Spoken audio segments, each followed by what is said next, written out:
Olá, bom dia a todos e todas que nos assistem nesta manhã de domingo. É um prazer estar com você. Eu sou o pastor Irênio Silveira Chaves e este é o programa de estudo bíblico à distância da Igreja Batista da Orla Oceânica. Nós estamos em Niterói e nos reunimos na localidade de Icaraí. E estamos nos apresentando como Comunidade Batista em Icaraí, onde nós realizamos nossas atividades, nossas reuniões presenciais. O nosso estudo bíblico é que é à distância. Ele é um estudo virtual e que tem abençoado a vida de muitas pessoas já há 5 anos. Nós temos um repertório de material de estudo bíblico à sua disposição e a característica de nosso estudo é ele ser gratuito, online e tudo à disposição dos que desejam aprofundar o seu conhecimento nas Escrituras. Então, você que nos acompanha aí nas redes sociais, você que já curte o nosso canal, você que nos segue, você que compartilha todo esse material que a gente tem produzido, quero dar a você as boas-vindas. E a você que ainda não faz isso, é a hora de fazer, não é mesmo? Então dá uma curtida aí nessa transmissão, por favor.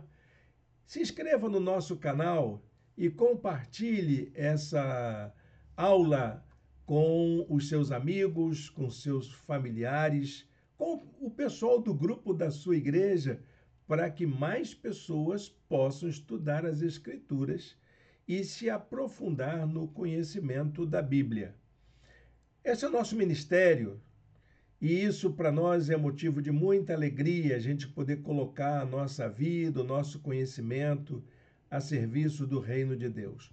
Você encontra o material em 2 blogs da internet.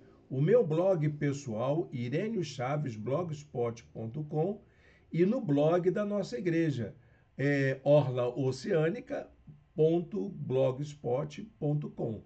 Você pode acessar qualquer um desses 2 canais e você vai encontrar ali a página de estudos bíblicos com toda a lista das videoaulas e das apostilas que estão disponibilizadas. O link está aqui embaixo na descrição do vídeo, você acha facilmente. Você vai encontrar lá também o material disponível para os estudos que estamos fazendo. Estamos seguindo os estudos em Atos dos Apóstolos. Já tivemos 20 aulas, todas elas já gravadas, estão aí na playlist de nosso canal. Você pode acessar e será uma bênção para a sua vida, eu tenho certeza disso, porque foi feita com muita dependência de Deus, com direção do Espírito do Senhor e com o preparo que eu venho desenvolvendo durante toda a minha vida. Eu dediquei a minha vida a estudar as Escrituras e eu fico feliz de poder compartilhar isso com você.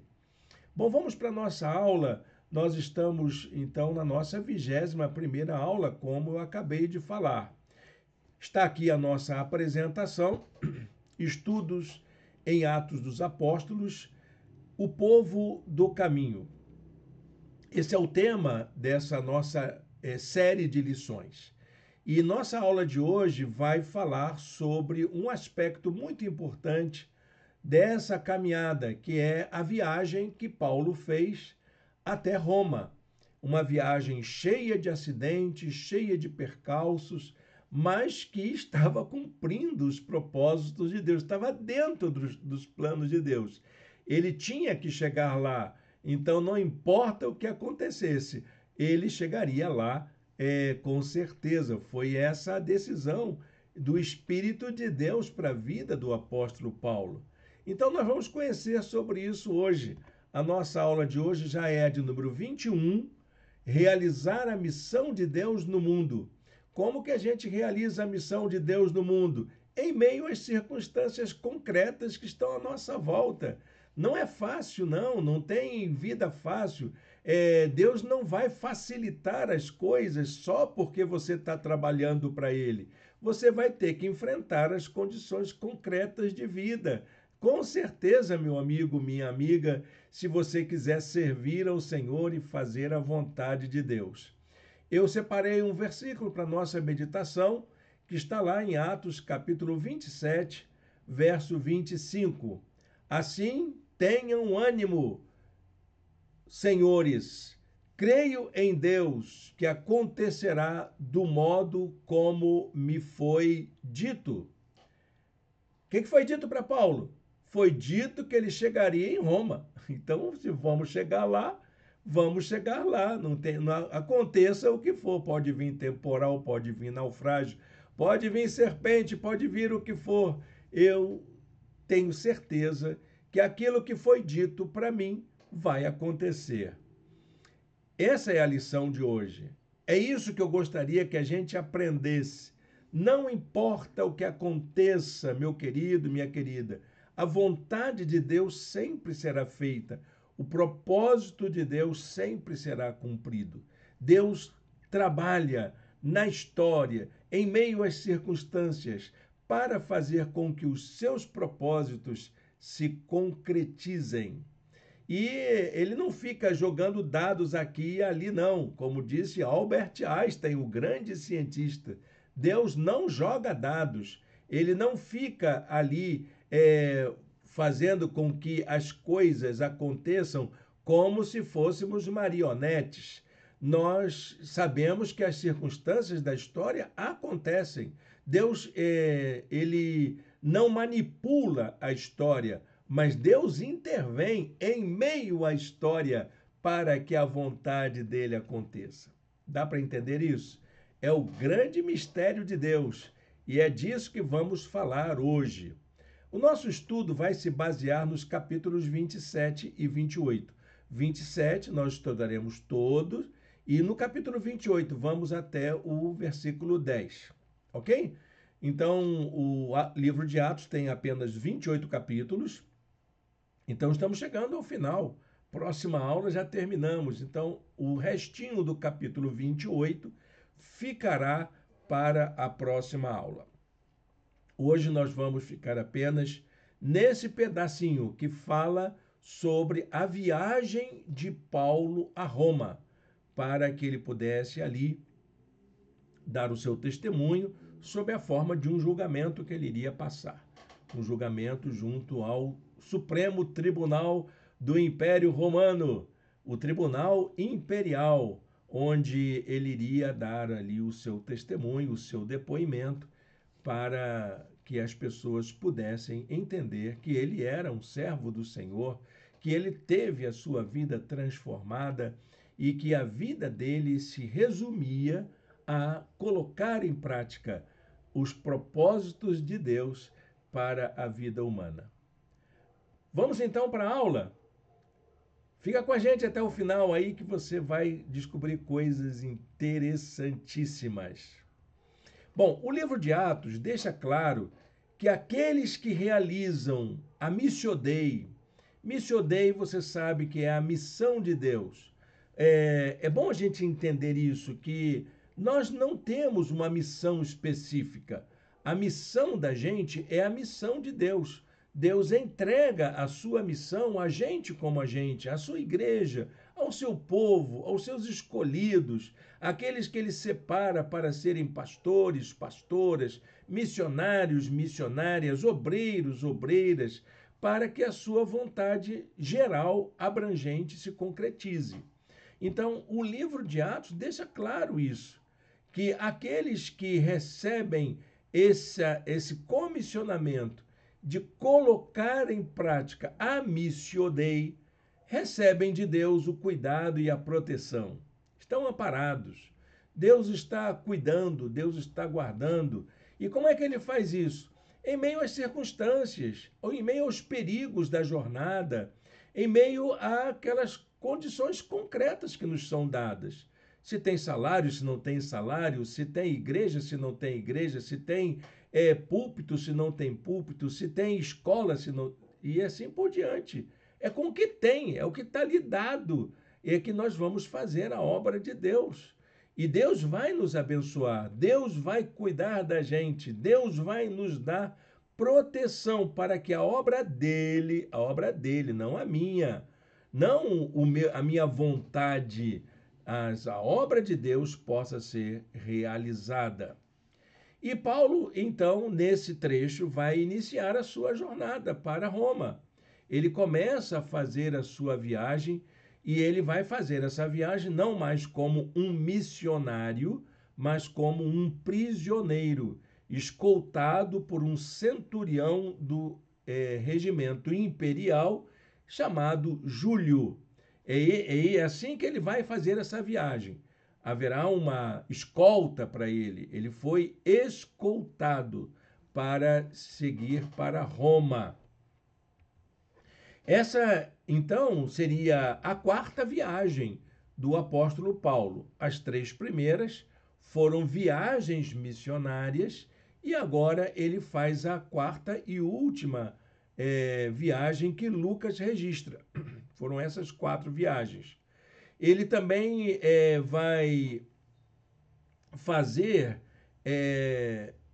uma viagem não com esse caráter missionário, mas é o servo de Deus que está ali, é o obreiro, é a pessoa que foi preparada por Deus para fazer a obra dele. Então, onde ele estiver, ele vai estar exercendo a função dele. Ele vai estar sendo também um pregador, um missionário, um líder, um cuidador de gente, uma pessoa que está ali para abençoar outros. Ele vai fazer isso, embora a sua viagem ele vá como um prisioneiro. O grupo que viajava com Paulo era formado por ele, Aristarco, o grande companheiro, que vem lá desde Éfeso, seguindo a ele, que vai dando apoio, que vai dando companhia. Ele vai preso junto com Paulo, ele responde, ele se envolve. Aristarco é um grande companheiro que Paulo encontrou. Além dele está o próprio Lucas, que vai escrever na primeira pessoa do plural, né? Muitas vezes a gente vai encontrar esse registro como se ele fosse não um observador, mas um participante da história. Ele narra como um participante da história. Além desses 3 servos do Senhor, nós vamos encontrar o destacamento de soldados e o próprio comandante dessa tropa, é uma pequena tropa, mas que estava ali acompanhando a ele, mas também outros prisioneiros que estavam sendo enviados a Roma. Não era só Paulo, havia outros prisioneiros junto com ele. Era um galerão. O Lucas vai dizer, lá mais à frente, nós vamos ver isso, havia 276 pessoas no navio. E entre essas 270 pessoas, entre passageiros, tripulação, estavam esses com o apóstolo Paulo. Diz Lucas assim: embarcamos, olha a primeira pessoa aí, num navio de Adramítio, que estava de partida para alguns lugares da província da Ásia. E saímos ao mar, estando conosco Aristarco, um macedônio de Tessalônica. Ele era de Tessalônica, mas encontrou-se com Paulo em Éfeso. Você dá uma olhadinha lá na referência que eu coloquei do texto onde faz essa citação. Em todos os relatos anteriores de viagem, Lucas não fala de como foi essa viagem. Teve tempestade, não teve tempestade? Teve problema, não teve problema? Ele não fala das circunstâncias da viagem, das dificuldades do percurso. Ele não fala isso. Nós vamos saber que Paulo enfrentou problemas em todas as viagens. E você vai encontrar esse relato das viagens, dos problemas que ele enfrentou, lá em 2 Coríntios, capítulo 11, versos de 25 a 27. Então, ele faz um levantamento dos problemas que ele enfrentou nas viagens que ele fez. Mas no livro de Atos, nós só vamos encontrar esse relato aqui que Lucas vai fazer daqui por diante.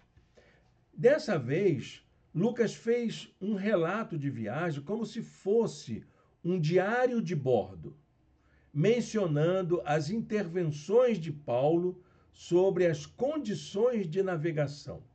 Então, parece que tanto o apóstolo Paulo quanto Lucas entendiam muito bem de navegabilidade, de instrumentos náuticos. Era alguém muito especializado nisso. Não, se não é isso, Lucas fez uma pesquisa extraordinária sobre essas habilidades para explicar como que os problemas foram acontecendo e como aconteceu também, como aconteceram as tentativas de solução dos problemas. A intenção de Lucas não era dar uma orientação sobre como foi a viagem propriamente, mas ele ser cuidadoso para mostrar como que Deus estava presente, livrando a todas as pessoas que estavam junto com Paulo dos obstáculos que procuravam impedir que ele desse o seu testemunho, que ele mostrasse que ele era um servo de Deus, um homem de Deus preparado para a pregação do Evangelho. E esses problemas poderiam ser causados por judeus, por soldados, por marinheiros supersticiosos, por tempestades, por até mesmo serpente que aparece na história aí dessa viagem. Então é tudo aí que você possa imaginar que tentava impedir que Paulo chegasse ou cumprisse com a sua viagem.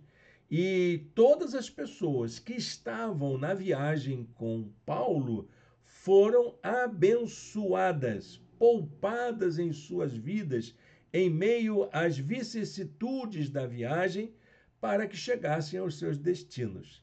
Isso é algo muito importante da gente. Deus abençoou Paulo, mas todas as pessoas que estavam juntas foram abençoadas também.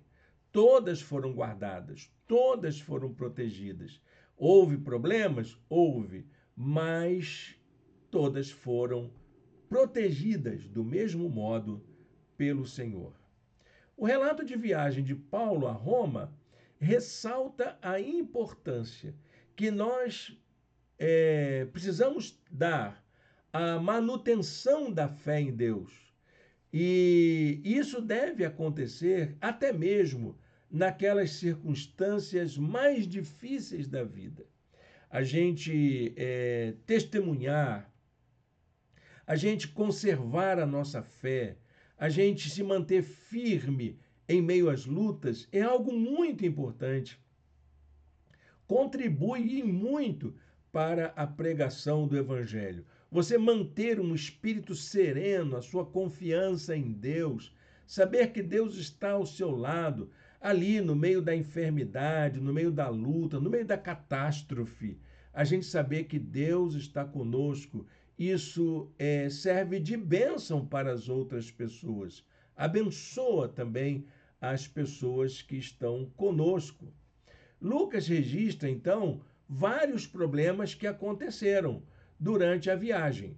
Vamos ver quais são esses problemas que eles enfrentaram? Olha a lista de problemas que são relatados no capítulo 27.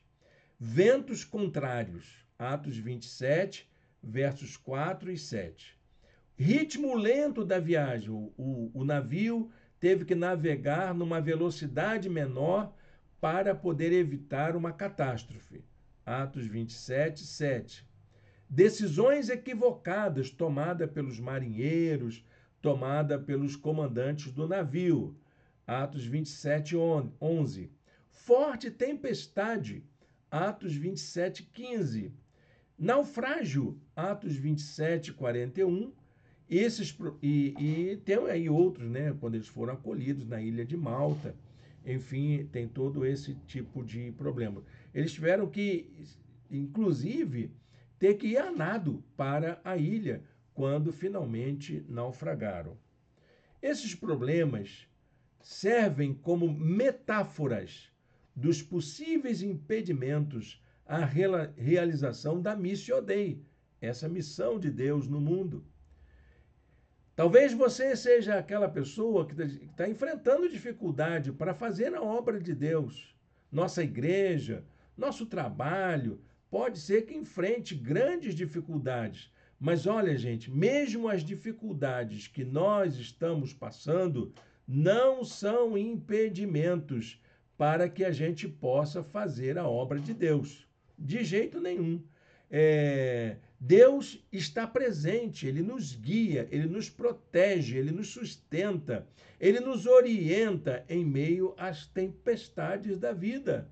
Se a gente está certo que estamos fazendo a obra de Deus, do jeito de Deus, de acordo com a vontade dEle, pode ficar tranquilo. Deus vai nos proteger dos perigos da viagem, dos percalços. Em meio às lutas, em meio às tempestades, Deus vai nos guardar, Ele vai nos dar força, Ele vai nos encorajar para seguirmos em frente. E nós precisamos seguir em frente, precisamos dar o passo adiante. Nada poderia impedir que Paulo cumprisse aquela diretriz anterior, que está lá no capítulo 23, verso 11, que era o de testemunhar em Roma. Eu vou te levar para Roma. Se vai levar, não tenha dúvida disso. Vai acontecer 1000 coisas, mas você chega a Roma. E vai acontecer por quê? Porque o diabo está perseguindo. Porque é circunstância mesmo. É contingência. Sabe o que é contingência? Aquilo que a gente não tem controle. Acontece. Chuva, naufrágio, tempestade, vento fraco. Tudo isso é contingência. E elas acontecem. Falta de dinheiro, falta de recurso, falta de gente para cooperar, é tudo contingência. Então, das contingências, nós não escapamos, porque a gente sabe que Deus está no controle da nossa vida e o propósito dele para nós há de se cumprir, apesar das circunstâncias. Então, num dado momento, ele é consolado. Porque ele está vendo, está difícil. Eu acho que eu também ficaria chateado. Você não ficaria, não? Coloca aí nos comentários. Você está viajando, está fazendo a vontade de Deus, está preso. E aí começa a acontecer uma quantidade enorme de problemas. O que vai acontecer? Vai acontecer que você vai ficar desanimado. E aí, então, Deus manda um anjo falar com Paulo. É o consolo. Quem é que vai cuidar de mim nessa hora? Eu estou aqui apenas com 2 companheiros, Aristarco e Lucas. Eles também estão no sufoco junto comigo, aceitaram esse desafio de me acompanhar. Quem vai me servir de consolo nesta hora? Estamos todos no mesmo barco, estamos todos enfrentando as mesmas circunstâncias. E então Deus manda um anjo para consolar, um mensageiro para consolar o apóstolo. Esse anjo lhe diz assim: Paulo, não tenha medo. Que bonito, né? Todas as vezes, meu irmão, minha irmã, que a gente passa por dificuldades na vida, o Espírito do Senhor, ele toca o nosso coração com essa palavra de encorajamento. Não tenha medo. Tem alguém do seu lado. Você não está sozinho. E aí, então, o anjo continua. É preciso que você compareça perante César. Deus, por sua graça, deu-lhe as vidas de todos os que estão navegando com você. Todo mundo que está aqui nesse barco, o Senhor já entregou para você. Ele reivindicou para si a vida de cada pessoa que está aqui junto contigo. E a bênção que eu quero para você vai recair sobre todo mundo. Todos os que estão contigo. Olha, meu querido, minha querida, acredite nisso. Se Deus está usando sua vida, Ele vai abençoar de maneira total. abrangendo as pessoas que convivem com você, que estão no mesmo barco que você, e você vai chegar lá.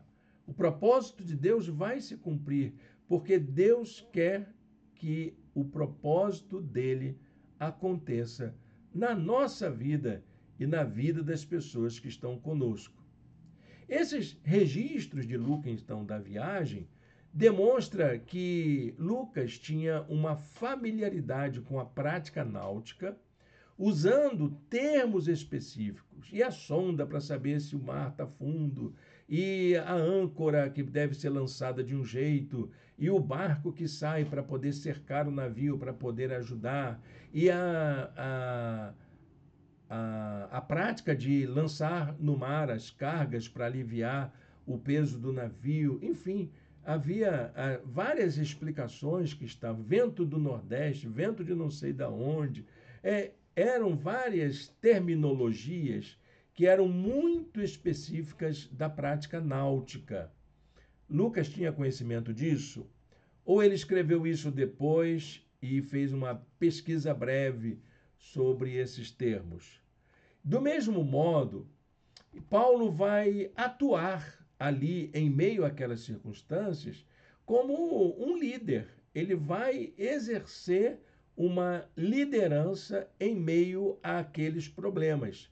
Ele que era preso, estava sob o comando de alguém. O barco tinha um comandante, mas ele lidera todo o grupo para que todos possam ser salvos. E a liderança dele envolve consolo e encorajamento a todas as pessoas que estavam naquele navio enfrentando aqueles perigos. Então, Paulo foi usado por Deus como um líder e ele atuou maravilhosamente para que todos fossem salvos. No verso 22 diz assim: Mas agora recomendo-lhes que tenham coragem, pois nenhum de vocês perderá a vida, apenas o navio será destruído. Ele foi muito claro, olha, do jeito que está, a gente vai perder o navio mesmo. Mas a vida de vocês, se vocês trabalharem direitinho, sob o comando de uma pessoa que temente a Deus, vocês vão chegar lá, todos nós vamos sobreviver. Ninguém larga a mão de ninguém. Acho que é mais ou menos isso que Paulo falou, né? Ninguém larga a mão de ninguém. Isso é algo encorajador. Estamos juntos, estamos no mesmo barco e vamos nos proteger, vamos nos ajudar, porque é Deus que está conosco. A vida de vocês é preciosa para Deus e Ele vai cuidar da gente até o fim. O navio ficou à deriva por muitos dias. Lucas chega a falar de 14 dias. Quando ele finalmente encalhou, ele acabou ficando danificado em meio às pedras. A violência das ondas arremeteram contra a embarcação e ela se esfacelou. Os soldados, então, o que acontece? Os soldados decidiram matar os prisioneiros para que eles não fugissem. Mas o oficial romano impediu que acontecesse aquilo, para que aquilo não acontecesse, para proteger Paulo de qualquer ameaça. Imagina, o homem viaja aquilo tudo, e quando chega a hora final deles poderem salvar a vida deles, vem um soldado insano e quer matar só para ele não fugir? Que coisa, ele não é juiz, quem é que vai decidir isso? Quem teria que decidir era um juiz e não um soldado. Essa mania de soldado querer tomar ordens superiores, se achar a autoridade. Não era autoridade, eles não tinham poder sobre isso. Eles estavam sobre o comando de um centurião e era preciso que eles tivessem obediência, que seguissem essa ordem do comandante. Dessa forma, diz Lucas, todos chegaram a salvo em terra, alguns nadando, alguns agarrados em madeiras, e todos então conseguiram chegar até terra firme na ilha de Malta. Lucas registra que havia no barco 276 pessoas ao todo. Eles haviam chegado finalmente à Ilha de Malta. A Ilha de Malta é depois do ponto, eles passaram do ponto, né? No mar Mediterrâneo é um extremo leste. Não, desculpa, extremo oeste. Então eles foram seguindo até mais adiante, na altura da... Passaram da Itália, era para chegar a Roma, eles passaram um pouquinho, a Ilha de Malta. É uma ilha no meio do Mediterrâneo. Eu ia colocar a localização aqui, mas não era necessário. O relato da viagem termina nos primeiros versículos do capítulo 28, em que Lucas ressalta a acolhida dos habitantes da ilha. Os habitantes, gente, eles foram extraordinariamente bondosos, diz Lucas. Exercitaram uma bondade excepcional para com os náufragos, todos eles, tanto prisioneiros quanto tripulação, passageiros, militares, policiais que estavam ali. Todos foram tratados com muito respeito, com muito cuidado, sendo supridos em suas necessidades, aquecidos. Fizeram uma fogueira, reuniram todo mundo, prepararam refeição. Enfim, foi algo assim que encheu os olhos daquelas pessoas de alegria, como que eles foram tão bem tratados. E Paulo continuou ali. Ele descobre que uma das pessoas importantes da cidade, da ilha, estava com seu pai doente, e ele vai lá e cuida desse pai, desse senhor, cura a ele, e aí todo mundo fica admirado, e os moradores da ilha aproveitaram aquele momento para trazerem seus enfermos para serem curados por Paulo. Então, mais uma vez, Paulo e seus companheiros de viagem serviram ao Senhor com o seu testemunho e cuidando dos mais necessitados. Você vai encontrar isso nos versos 8 e 9. Diz Lucas assim: eles nos prestaram muitas honras, e quando estávamos para embarcar, depois que eles já tinham conseguido o navio, já estava tudo certo para eles seguirem viagem, quando estávamos para embarcar, forneceram-nos os suprimentos que necessitávamos. Que gente maravilhosa dessa população de Malta. Pessoas que eles não conheciam, nunca viram, e estavam ali para poder ajudarem, para estarem ao lado de quem sofre. Uma grande lição para os nossos dias atuais. Nós que vivemos em meio às tormentas dessa vida, sabemos que estamos ali podendo passar pela mesma situação, e eles oferecem toda a atenção, todo o cuidado que aqueles náufragos precisavam para que eles pudessem continuar a viagem. A grande lição que podemos extrair desses relatos, do capítulo 27 até aqui, dos perigos que eles enfrentaram, é que nada em absoluto pode impedir a realização dos propósitos divinos. Por isso, só dá para realizar a obra de Deus do modo de Deus. Para isso, então, Deus sempre provê os meios. Ele manda seus mensageiros. Ele provê os recursos o tempo todo, apesar das circunstâncias difíceis, apesar dos perigos da jornada. Bom, eu queria fazer agora um levantamento de algumas lições bíblicas que nós podemos aqui aprender a partir dos perigos da missão. O exercício da missão não é uma tarefa fácil. É uma obra que envolve riscos. Quais são as lições que os perigos da missão nos apontam? Bom, eu vou anotar aqui alguns temas práticos de acordo com a narrativa de Lucas. Primeiro, devemos cuidar da vida de todos. Não é a gente só, todo mundo. Não adianta Deus só me abençoar, só me livrar. Tem que ser todo mundo envolvido, nossos familiares, nossos irmãos e irmãs na fé, as pessoas que estão à nossa volta, mesmo aqueles que a gente diz que é ímpio, que é pecador, que não sei o quê, eles também precisam ser cuidados. Todos precisam ser cuidados. Todos precisam ser abraçados, acolhidos. Todos precisam ser salvos em meio aos perigos.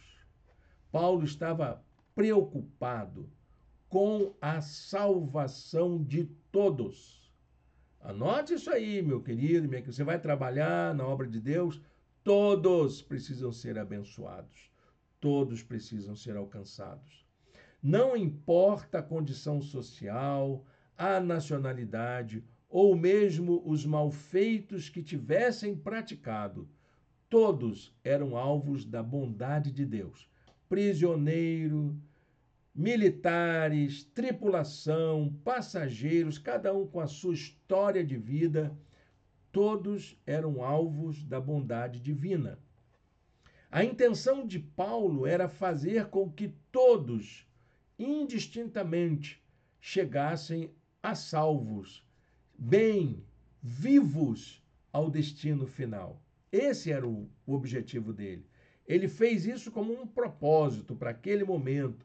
Ele traçou essa meta para a sua viagem. Saímos daqui 276, não foi? Cesareia, por ali assim? Vamos chegar em Roma 276. É disso que vamos tratar. Todos chegarão bem, vivos ao destino final. Atos 27, 10 diz assim: Senhores, vejo que a nossa viagem será desastrosa e acarretará grande prejuízo para o navio, para a carga e também para as nossas vidas. Mas vamos chegar todo mundo. Todo mundo vai chegar lá, viu? Não se desanimem, não fiquem tristes. Vai ser difícil, mas todos seremos abençoados. Segundo lugar, nós precisamos também aprender a promover o encorajamento para todos. Paulo foi um instrumento de Deus para que ele pudesse falar ao coração de cada um, para que ele pudesse trazer ânimo para cada um. Imagina, 276 pessoas. Devia ter gente com medo, gente que não tinha experiência, gente que não sabia nadar. Estava tudo lá. E eles diziam, olha, vamos encorajar todo mundo, vamos cuidar de cada um de modo especial. Paulo interveio 4 vezes durante a viagem. Ele teve que ser insistente para poder encorajar as pessoas. Então, Paulo teve que intervir 4 vezes durante a viagem para encorajar a todos a confiarem no cuidado divino. Imagina, ele teve que ser ali insistente. Ele aconselhou o capitão, Atos 27, 10. Ele discursou para a tripulação toda, Atos 27, 21 a 26. Ele alertou sobre o perigo para todas as pessoas do navio, Atos 27 e 31. E ele estimulou a que todos se alimentassem antes que o pior acontecesse. Vamos dar uma paradinha aqui, aproveitar essa calmaria que o barco está à deriva, vamos comer alguma coisa, vamos se animar, porque pode ser que a coisa fique difícil daqui para frente. A carga do navio e o próprio navio tiveram que serem descartados, porque eram coisas materiais. É uma grande metáfora da vida. Aquilo que é material, ele não deve nos prender. Ah, eu estou com medo de perder minha roupa, meu carro, minha casa, meu patrimônio, meu dinheiro. Vou perder. A vida é mais importante. A vida é que vale. O valor da vida não está nas coisas, mas no modo de vida de cada um, na condição de cada pessoa. Cada indivíduo tem um valor especial para Deus. Por isso, Paulo se empenhou tanto. Toda pessoa é importante. Não importa qual seja o valor das coisas envolvidas. Mais importante são as pessoas.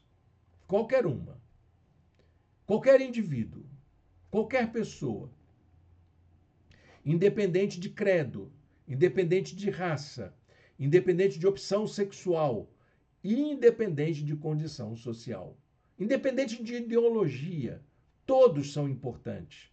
Todos precisam ser cuidados, todos precisam ser amados, todos precisam ser protegidos. Em meio ao perigo, não dá para fazer escolha de quem vai primeiro. Essa ética do limite não cabe. Temos que cuidar de todos. É uma grande dificuldade que a gente enfrenta, mas todos precisam ser amparados, protegidos, cuidados, amados.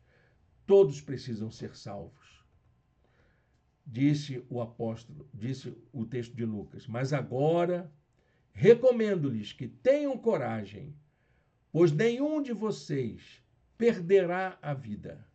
Apenas o navio será destruído. Palavra do apóstolo Paulo para encorajar aquela gente. E uma terceira lição que a gente pode aprender é a servir à necessidade de todos. Cada um tem uma necessidade especial. Cada um tem um problema, cada um tem uma circunstância.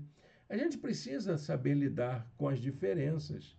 Apesar de todos terem os mesmos direitos, nós não somos iguais, somos diferentes, temos realidades distintas, vivemos experiências de vida distintas, temos emoções distintas, temos sentimentos distintos, modos de compreender distintos, habilidades distintas, enfim, nós precisamos entender que cada cabeça é uma sentença, cada um é cada um. A gente não pode tratar todo mundo igual, não. A gente tem que realmente cuidar de todos, mas cada um na sua singularidade. O direito é de todos, mas cada um na sua singularidade. Não podemos esquecer disso. Paulo procurou abençoar as pessoas que estavam à sua volta em todo momento. Todo momento ele estava cuidando de gente. Ao chegarem à ilha de Malta, Paulo foi, inclusive, naquele momento, picado por uma serpente quando tentava se aquecer na fogueira. Aí as pessoas dizem, caramba, esse camarada tem uma maldição sobre ele. Há um castigo divino sobre ele, porque ele sai de lá preso, o navio passa pelo que passa, ele enfrenta o naufrágio, chega aqui, quando ele está bem, uma serpente vai lá, pica a mão dele. Que coisa horrível! É maldição, esse homem fez alguma coisa contra Deus, que ele está recebendo castigo. Aí Paulo sacudiu a mão, né? E se livrou da cobra, e nada aconteceu com ele. Ele ficou ali normal. E aí, então, as pessoas entenderam que aquela experiência era mais um testemunho do cuidado de Deus sobre ele. E ali em Malta, Paulo animou a todos, ministrou a cura do pai do seu hospedeiro em Malta, chamado Públio, e cuidou dos doentes da ilha. Diz o texto assim: seu pai estava doente, acamado, sofrendo de febre e desinteria. Paulo entrou para vê-lo e, depois de orar, impôs-lhe as mãos e o curou. Tendo acontecido isso, os outros doentes da ilha vieram e foram curados. Paulo cuidou de todos.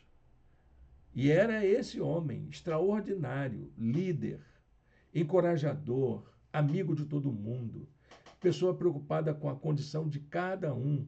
Era esse homem de Deus que estava sendo usado. Era esse homem que era capaz de enfrentar as maiores tempestades e até mesmo as serpentes mais venenosas para que pudessem servir ao Senhor. Que lição maravilhosa, né? Eu acho que isso é muito, muito bacana. O livro de Atos, nos trazer essa experiência. Lucas, ele tem essa habilidade de fazer a gente ver por detrás dos acontecimentos o mover de Deus, a mão de Deus agindo, abençoando o seu servo, para que ele possa fazer a sua vontade. Bom, gente, para terminar a nossa aula de hoje, vamos aplicar a lição na nossa vida. O que nós aprendemos aqui? Eu anotei um parágrafo para a gente meditar.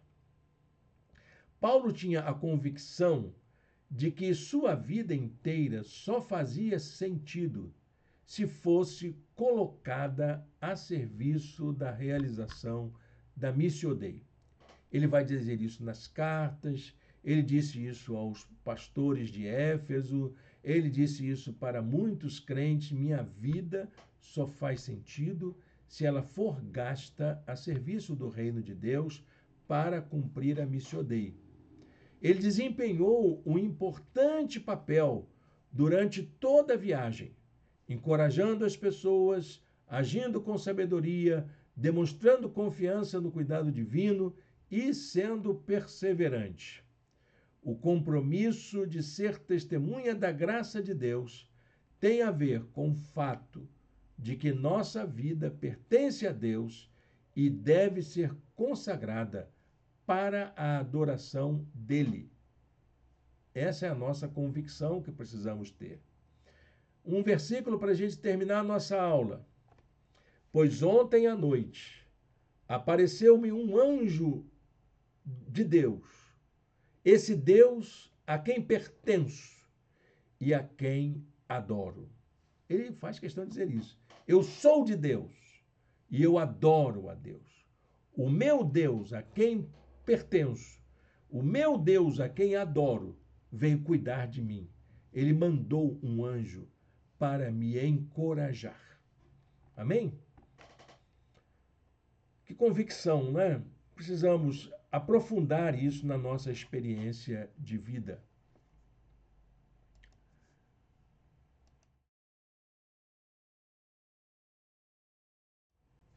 Quero convidar você a orar junto comigo, a falarmos com Deus, a dizermos para Deus que nós estamos prontos a fazer a sua vontade. Feche seus olhos, fale com Deus nesta hora. Será um momento importante da gente buscar a direção de Deus para nós. Coloque a sua vida nas mãos dele. Entregue-se para o serviço da causa dele. Não é para você largar o seu emprego, não é para você largar a sua ocupação, é para você ser uma testemunha da graça de Deus onde você está. Se Deus quiser que você vá se preparar de um outro modo, é problema de Deus, tá bom, gente? Não vou assumir compromisso com você. Mas, em primeiro lugar, se você é professor, professora, se você é dona de casa, se você é chefe de família, se você é trabalhador, trabalhadora, trabalha no comércio, na indústria, enfim, em qualquer outro lugar, é engenheiro, engenheira, médico, médica, é enfermeiro, enfermeira, psicólogo, psicóloga, não faz diferença nenhuma. Seja um servo do Senhor para cumprir a Missio Dei no lugar onde você se encontra. Feche os olhos, fale com Deus. Senhor Deus, eterno Pai, muito obrigado por estarmos juntos aqui nesta oportunidade para podermos, ó Pai, compartilhar essa aprendizagem da nossa vida, colocarmos a nossa vida a serviço do Teu reino. Nós queremos, ó Deus, sermos anunciadores da Tua graça. Fazermos, ó Deus, com que o Teu propósito se concretize na vida da humanidade toda. Usa-nos, Senhor, em nome de Jesus. Amém. Amém, meu irmão, minha irmã. Estamos chegando ao final da nossa aula de hoje.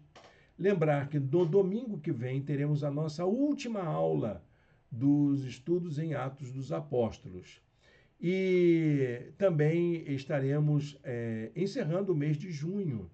Então, no mês de julho, começaremos uma nova série de estudos. Eu espero preparar uma aula muito oportuna para esses dias de tantas guerras acontecendo, de tantos temores.